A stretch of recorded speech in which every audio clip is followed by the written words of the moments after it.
हमारा आज का लेक्चर जो है ये बायोलॉजी का इंट्रोडक्शन और बायोलॉजी की मेन फील्ड्स जो है इनको हम डिस्कस करेंगे। सबसे पहले अगर हम बायोलॉजी के बारे में देखें तो बायोलॉजी जो है वो स्टडी है लाइफ की, कि हम जिंदा चीज़ों के बारे में स्टडी करते हैं। उसके बाद अगर हम इसके ओरिजिन को देखें तो ये दो वर्ड से मिलके बनता है। The first word is BIOS, जिसका मतलब लाइफ या ज़िंदगी होता है, और सेकंड वर्ड जो है वो लोगोस, जिसका मतलब द स्टडी ऑफ या फिर थॉट और रीजनिंग जो है वो इसका मतलब बनता है। सो बेसिकली बायोलॉजी जो है वो ज़िंदगी का मुतालिया जो है उसको बायोलॉजी कहते हैं। इसमें हमारे पास दो चीज़ें आती हैं। हम एक तो ज़िंदा चीज़ों को स्टडी करते हैं, जिसमें मेन क्लासेस अगर हम देखें तो हम डिफरेंट एनिमल्स जो है इनको स्टडी कर रहे होते हैं, या फिर जो हमारे इर्द गिर्द प्लांट्स मौजूद हैं इनकी स्टडी हम करते हैं। लेकिन ऐसा नहीं है कि बायोलॉजी में हमने सिर्फ जो है वो ज़िंदा चीज़ों को ही स्टडी करना है, बल्कि इसके अलावा वो तमाम नॉन लिविंग चीज़ें जो ज़िंदगी के ऊपर असर रखती हैं उन सब का मुतालिया जो होगा वो भी हम बायोलॉजी की फील्ड में ही करेंगे। जैसे कि पानी जो हमारे गिर्द मौजूद है, क्योंकि लाइफ सारी जो है वो डिपेंड करती है वाटर के ऊपर, और इसके अलावा एयर और बहुत सारी मुख्तलिफ़ चीज़ें जिनको हम एबायोटिक फैक्टर्स कहते हैं, इन सब की स्टडी भी बायोलॉजी की स्टडी में शामिल होगी।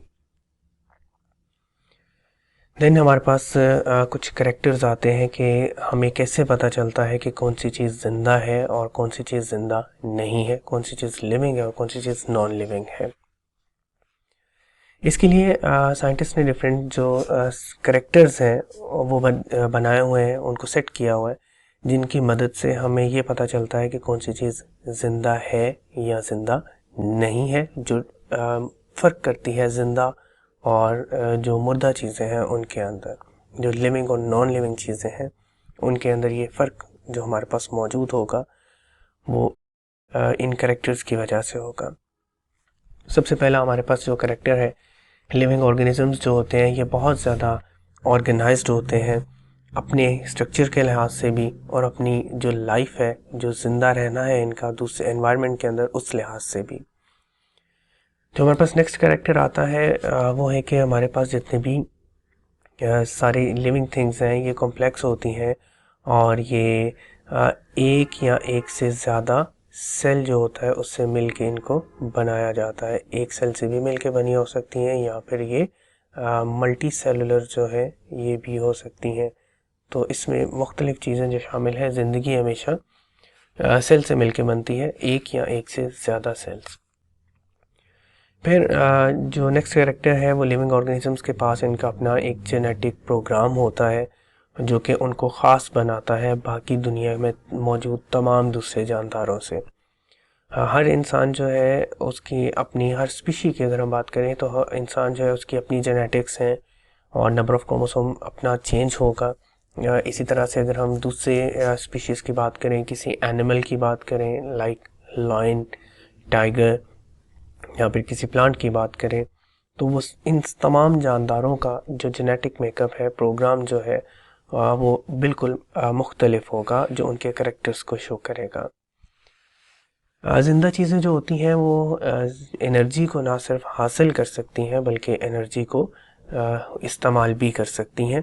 प्लांट्स के पास एनर्जी हासिल करने के लिए फोटोसिंथेसिस का तरीका मौजूद है, जबकि एनिमल्स जो हैं ये क्योंकि अपना फूड खुद प्रिपेयर नहीं कर सकते हैं तो ये डिपेंड करते हैं उन जानदारों के ऊपर जो फोटोसिंथेसिस कर सकते हैं।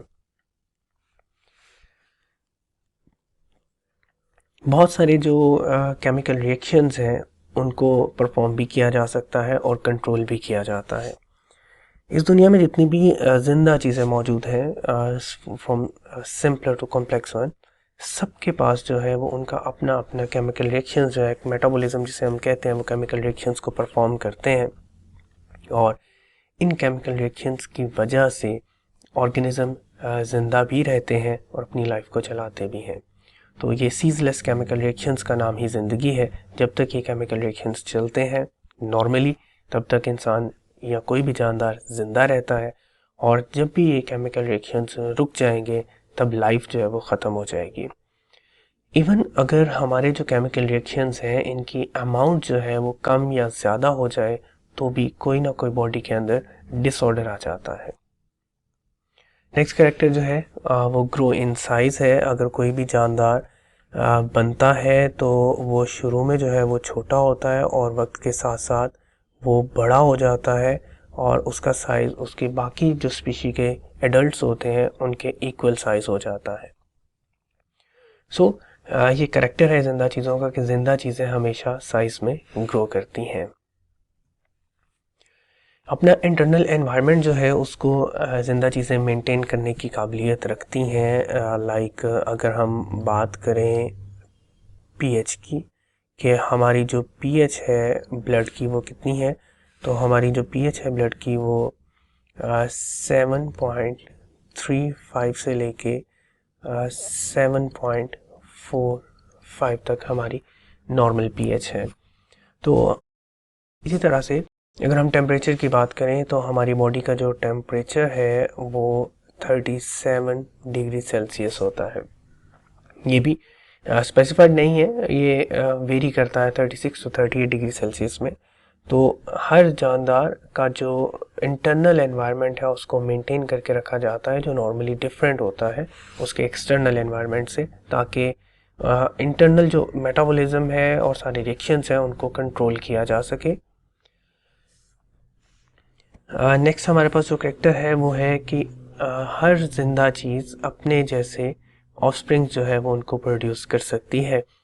हर जानदार जो है, लाइक अगर हम बात करें कि हमारे पास एक अगर सेब का पौधा है तो उसके बीज से हमेशा सेब का पौधा ही बनेगा। सो जिंदा चीज़ें रिप्रोड्यूस करती हैं और रिप्रोड्यूस करके अपने जैसे ही जानदार बनाया करती हैं। लास्ट कैरेक्टर जो हमारे पास है कि हम रिस्पॉन्ड करते हैं अपने एनवायरनमेंट को। लाइक अगर आप गर्मियों में धूप के नीचे खड़े हैं और आपके करीब कोई दरख्त मौजूद है तो आप उसकी छांव में चले जाएंगे। ये हमारा एनवायरनमेंट को रिस्पॉन्ड करने का के बहुत सारे तरीकों में से एक तरीका है।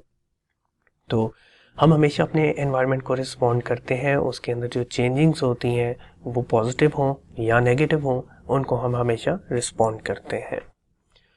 अब हम मेन ब्रांचेस जो हैं उनको देख लेते हैं। तो सबसे पहले तो 3 बेसिक ब्रांचेस आ जाती हैं, जिसमें से ज़ूलॉजी है।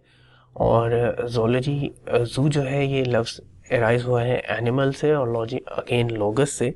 सो ये हमारे पास ऐसी ब्रांच है बायोलॉजी की जो डील करती है स्टडी ऑफ एनिमल से, कि एनिमल्स जो है वो किस तरीके से ज़िंदा रहते हैं और उनके कैरेक्टर्स क्या हैं, एनवायरनमेंट के साथ उनका इंटरेक्शन जो है वो कैसा होता है। सेकेंड क्लास हमारे पास बॉटनी है। बॉटनी में हम जो प्लांट्स हैं इनको स्टडी करते हैं और सारे प्लांट्स को जो स्टडी होती है वो बॉटनी कहलाती है। थर्ड जो बड़ी ब्रांच है वो माइक्रोबायोलॉजी होती है और हमारे पास जितने भी माइक्रो ऑर्गेनिजम्स होते हैं लाइक बैक्टीरिया, प्रोटोजोआ, इन सारे जो माइक्रोब्स हैं इनको हम जो स्टडी करते हैं वो ब्रांच हमारे पास माइक्रोबायोलॉजी कहलाती है। और ये उन जानदारों के ऊपर कंसिस्ट करती है जो हमें नेकेड आई से, हम आम आँख से किसी मदद के बगैर इनको नहीं देख सकते हैं, हमें इनको देखने के लिए माइक्रोस्कोप यूज़ करनी होती है।